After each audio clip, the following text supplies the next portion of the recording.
set up hidden cameras at home, and caught his wife cheating. A month later, he found out she had a nervous breakdown and stopped taking care of their son. I'm a bit lost. It's been about 2 weeks since I found out my wife cheated on me. I had my suspicions for a long time. Lots of red flags, but nothing concrete. I decided to ask her directly. Her reaction was strange. She flew into a rage. How can you accuse me of something like that? I would never cheat on you. That only confirmed my doubts. I checked her phone and computer, nothing. So I bought a few small cameras and set them up around the house. Then I went away for the weekend to visit some friends. I grew up in Norway, near the Swedish border. I met my wife in Sweden. I was 20, she was 21, and she already had a 3-year-old son. We hit it off quickly. For the last 11 years, I've been a father to that boy. I love him deeply and consider him my own. We've been married for 6 years.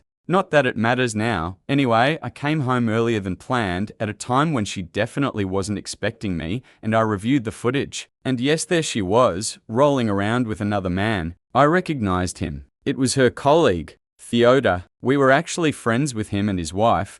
I used to think his eyes turned red with rage was just a figure of speech. But in that moment, everything literally turned red. I've never been that angry in my life. I'm usually a calm person, rarely lose my temper. But this broke me. I started punching walls. I hit the bedroom door so hard it flew off the hinges and smashed a glass coffee table in the living room. I bit the inside of my cheek and didn't even realize it. When I screamed, blood sprayed on the walls and floor. At one point, I hit my head hard enough that it snapped me out of it. I looked around at the destruction and realized I had to get out of there fast. If my wife had walked in at that moment, I'd be in prison right now. At best for domestic violence, at worst for murder. I quickly packed a suitcase with essentials and took my laptop. I work with simulations and modeling, so I need a powerful computer. It's crucial for my job. I sent a copy of the video to Theodore's wife with a simple message: "Your husband is cheating on you with my wife."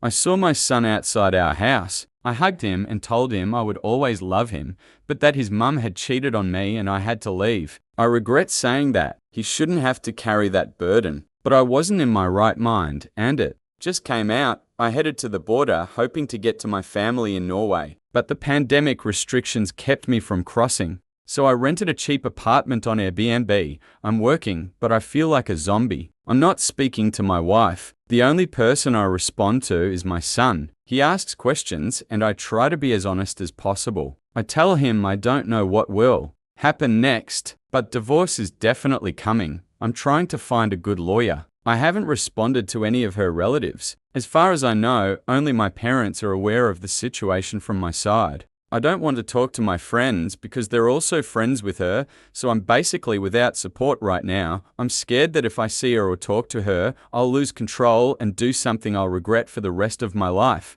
I don't want to lose contact with my son either, but I don't even know where to start. I'm still boiling with rage and have no idea how to deal with it. At some point, I'll need to respond to my wife, but right now I'm too angry to think clearly. I just wanted to write all this down, maybe it would help. So far, it hasn't helped at all. Update 1. I'm already feeling better. I even went to a no-holds-barred fight club. Let me be clear, I don't know how to fight at all, and I'm not in great shape. I fought a couple times when I was younger and always got badly beaten. I talked to the guys at the club and explained my situation. They turned out to be very friendly and willing to help. First, they made me train for 2 hours straight. When that didn't help, they put me in the ring with a very experienced fighter. It was obvious he was being extremely careful with me. I did everything I could, but I couldn't give him any real resistance. He clearly allowed me to land a few soft punches and kicks, but he blocked everything else effortlessly. A couple times I managed to hit him lightly, and he immediately responded gently. Since I can't fight at all, even his light hits wore me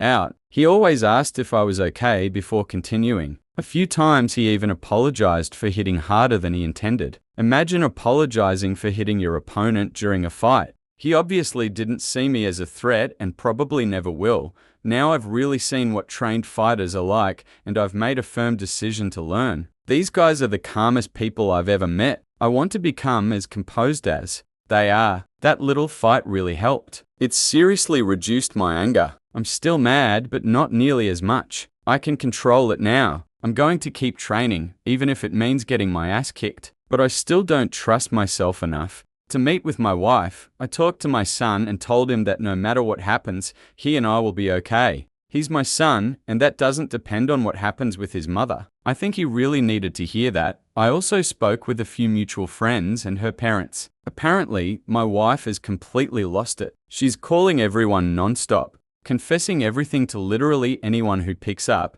and even offering money to people who help her get in touch with me. I thought about communicating with her only through a lawyer, but that's expensive, so I asked my cousin to act as a go-between. I passed her some questions for my wife. We'll see where that leads. Next week, I also plan to contact Theodore's wife. Some commenters insisted I should talk to my wife and tell her that if she allows me to adopt my son, I'd consider reconciling. But I would never do that. I will never use my son as leverage. Not for anything. Right now, I do want to adopt him, but only if he asks me to. And only when I'm sure it's his decision, made without pressure. I think I can get through this. I've received so much good advice here that I actually feel like I have a plan now. Update 2. Sorry I've been silent for a while. Since the last post, I've had a lot going on. I got so many private messages that it's easier to just post a general update.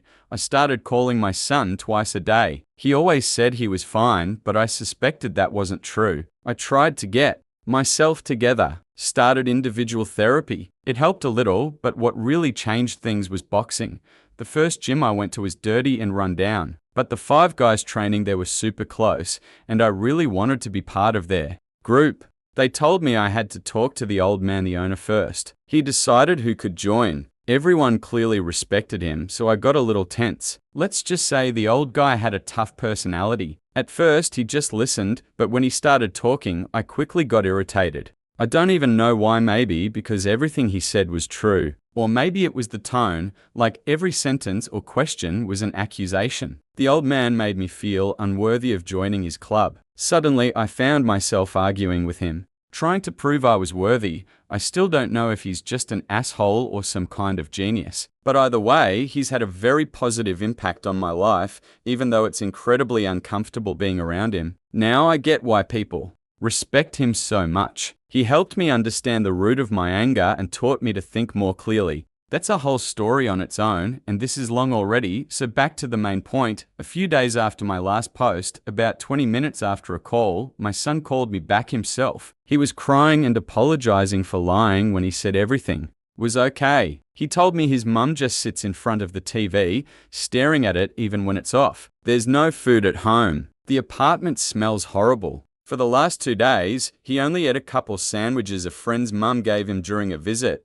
Naturally, I rushed home. The smell of rotting trash hit me in the hallway before I even opened the door. Inside was total chaos. Clearly, no one had cleaned since I left almost a month ago. Crumpled papers on the floor, a mountain of dirty dishes in the sink, broken glass. The smell of rot was disgusting. First, I went to my son. I had picked up a burger for him on the way. I asked him to stay in his room and eat while I talked to his mother. I promised him everything would be okay. I told him I was home now and would take care of everything. He started crying and hugged me tightly before I went to check on her. That hug was so warm. I missed him so much. I'll never leave him again. My wife was just sitting and staring at the TV exactly as my son described. But he didn't tell me how bad she looked. She had lost a terrifying amount of weight. Her eyes were sunken, dark circles underneath, skin pale and lifeless, chapped lips, dirty tangled hair. She was wearing disgustingly dirty clothes.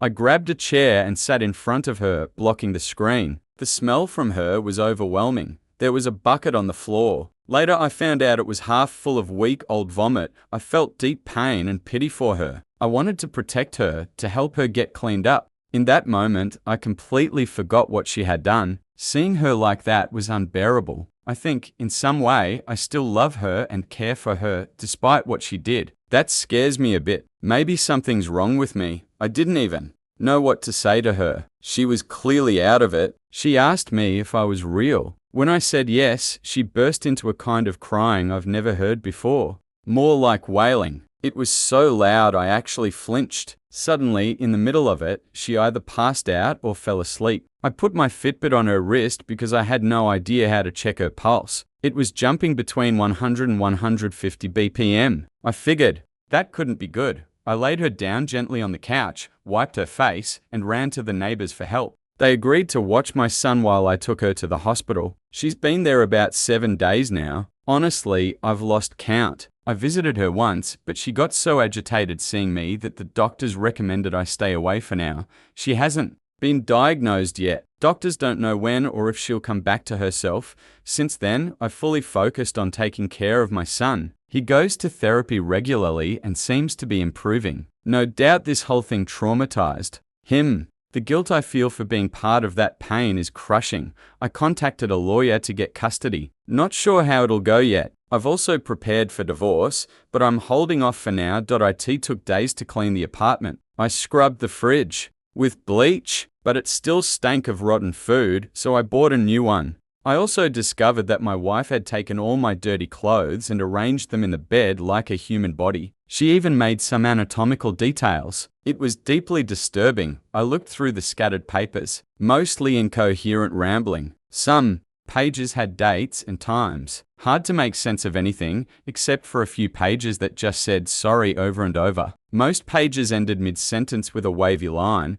I have no idea what to do next. My anger is completely gone, replaced by deep sadness. Sadness about the situation and about the pain and trauma my son endured. I truly feel sorry for my wife. At the same time, I understand why I was angry, and I recognize how much I've changed trying to deal with this pain. I don't know if I'll ever have the strength to forgive. For now, I'll keep rebuilding my self-worth and sense of manhood. If she recovers, I'll talk to her and then decide what to do. But right now, my son is everything. I have to make sure he's okay. Sorry, there's nothing thrilling here, no showdowns, no epic revenge. I'm just exhausted and sad. I truly don't know what to do anymore. Everything used to feel simple and clear. Now, I don't see a single good way out. Update 3. I have a few questions. Maybe you can help me see the situation from a different perspective. If you want to comment, just say divorce and don't waste your time. I will ignore your message anyway. I understand that in the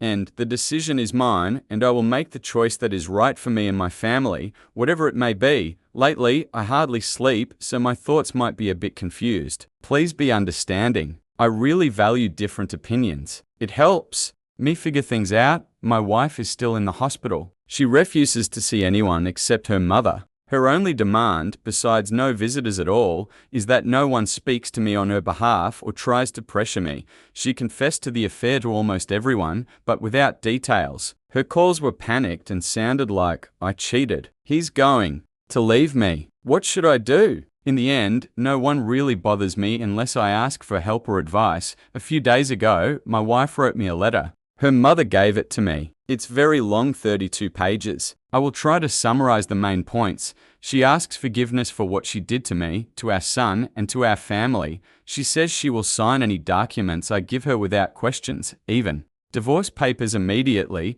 She also admitted that before the physical affair, she had a 2-month emotional online romance with another man. I didn't know about it, so I believe she's telling the truth. Her confession is very detailed, and she gave me all her logins and passwords so I could verify her honesty. She openly admits she was captivated by the attention and thrill, but doesn't understand how she let it go so far. I believe what she wrote is confirmed by letters, messages, call logs, and other evidence. She also told me about a flash drive in one of her drawers where she keeps a diary she's been writing for almost 10 years, from what I've read so far. Her diary matches the letter completely. She explains that the first emotional online romance was more like a game like flirting without intimate messages or meetings. It lasted until one day she felt an irresistible urge to message that guy and suddenly stopped communicating. Later, she couldn't find the strength to tell me, although according to the diary, she tried. When the main affair started, she was flattered by his attention and her self-esteem soared. He is very handsome, like a real model. I've seen his wife personally, an incredibly stunning woman, a perfect 10. My wife seemed overwhelmed by the feeling of importance. Attention from such a handsome man, married to such a beautiful woman, gave her a huge emotional boost. She Felt special because she had won over that beauty and attracted her husband's attention.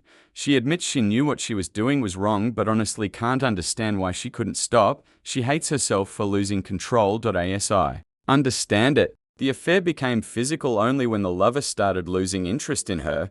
She began using intimacy as a way to keep his attention. According to her diary, intimacy was more of an unpleasant duty. She didn't feel pleasure but did it only to get more attention, as if rewarding him. Obviously, she felt guilty, especially at first, but soon learned to suppress that feeling. Of course, we started drifting apart, and our relationship worsened. The physical relationship lasted for weeks. They kissed and cuddled. They were intimate 5 times. This is confirmed by her diary, confession, geolocation, and bank statements for hotels and other expenses. You already know the rest. Her letter ends with these words: "I don't know who that woman was who had this affair, or at least I don't recognize her as myself. I don't understand how I could so easily give up my principles and morals and hurt those I loved most in the world.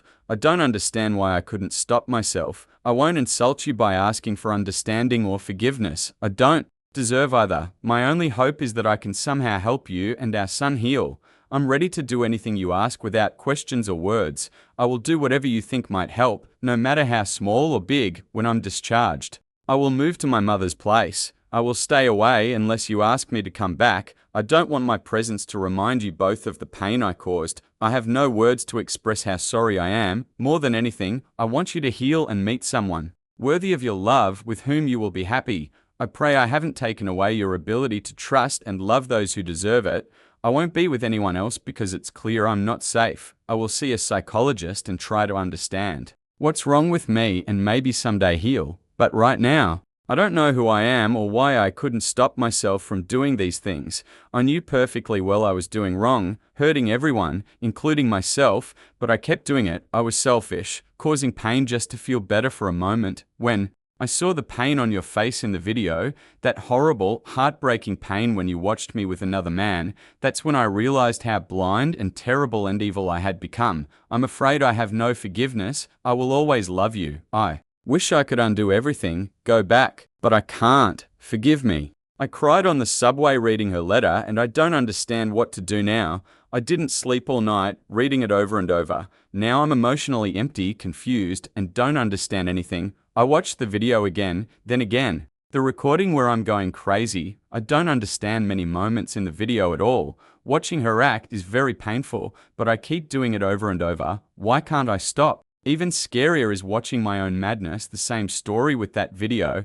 I watch everything over and over from start to finish. I try to forget, put it aside, but after an hour or two I return to watching it. It hurts me. I don't understand why I do it. One more question. Is it really possible, like my wife says, that a person can get so sucked into an affair that their behavior becomes impulsive and stops being a conscious choice? If there are women here who have cheated on their husbands, please share your experience. Also, from the diaries, it's obvious that about 3 years ago, after the death of her beloved aunt, she developed depression. Since then, her outlook on life became very dark, almost hopeless. I've read other stories where depression led to sudden personality changes and caused infidelity. I would appreciate any thoughts on this. It's absolutely clear she never loved these men. She liked the feeling of significance, boosted self-esteem, the adrenaline of hearing what she wanted to hear. The day everything came out, my wife cut off contact with the lover and called his wife to confess. I know because the lover's wife told me when we met. By the way, she offered me to sleep with her for revenge. She was obsessed with this idea, thinking it would change something. But aside from appearance, she's probably the most irritating woman I've ever met. Of course, no revenge will happen. We will never meet again. In a way, I don't know what to do next. I can't sleep. I can't think. I really need help. Update 4. I am very grateful to everyone on this forum. Thanks to you, I've been able to get at least a little oriented in this chaos. I'm feeling better now. I feel like I'm regaining control of the situation. I tried to meet with my wife. She still refuses to see me, and her mother is still acting as an intermediary. I tried to remind her of her promise in the letter that she would do everything if it would help.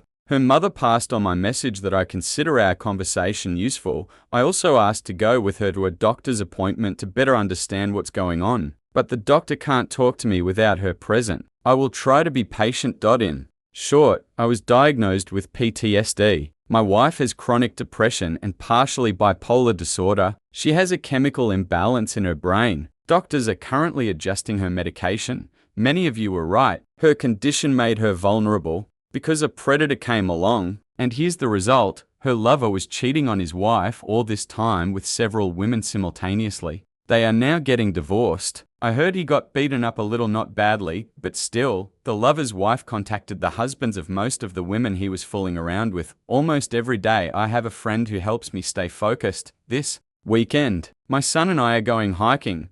I tried to check if what she wrote in her diary was true, that intimacy was a burden for her. And you can see that from the video. She looks completely detached, just waiting for it to end. I still haven't decided what to do, but I deleted the videos with her and the one of me going crazy. They only caused me pain, and I just couldn't stop watching them. Part of me screams, leave, find someone else. But what if she cheats again? How can I trust her? Will I ever get rid of that movie in my head that keeps playing in a loop? And what if in X years I end up divorcing anyway because I couldn't get over this? I suffer terribly from these questions. But divorce would definitely mean losing at least some daily contact with my son. He needs me, at least for now. He's terrified of being abandoned again. Given everything that's happened, that's not surprising. I think if I leave his mother now, it will only make things worse for him. If I can leave her in such a state, what's to stop me from leaving him? He'll likely see it that way. We started going to boxing training together, and our bond has become stronger than ever. His presence in my life gives me incredible strength and motivation to approach everything with an open heart. Right now, he relies entirely on me, and even if I decided to divorce, I'm not sure I could do it right now. He begged me not to leave him again. Those 2 weeks when I was gone were a real trauma for him, and I won't put him through that again. It's impossible to say how long it will take for his mother to stabilize and be a good parent again. And if I divorce now, maybe she'll never recover. Even if I divorce her, the pain won't disappear. The scars will remain. I'll bring all this into any new relationship.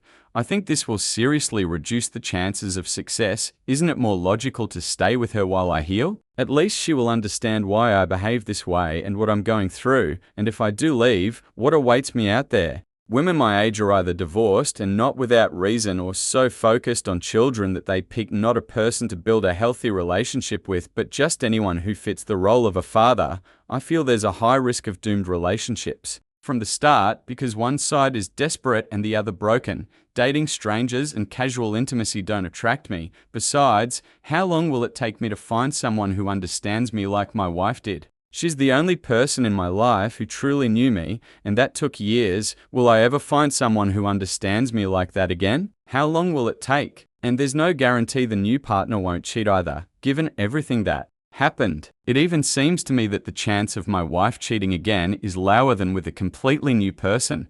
My son also needs his mother, and she needs to heal before she can fulfill that role again. Question: will her recovery be faster and more effective if I divorce her? Or if we try to restore the relationship? I don't know. It's driving me crazy. How can I be sure my son is safe around her? If I'm not there, what would be better for me, to be alone or to be with her? From what I've learned here, those who rush into divorce rarely truly heal. It seems the best outcome for inner recovery happens when the person who cheated actively participates in the process. It takes 3 to 5 years, but honestly, I'm not sure she's capable of that right now. So that's the situation.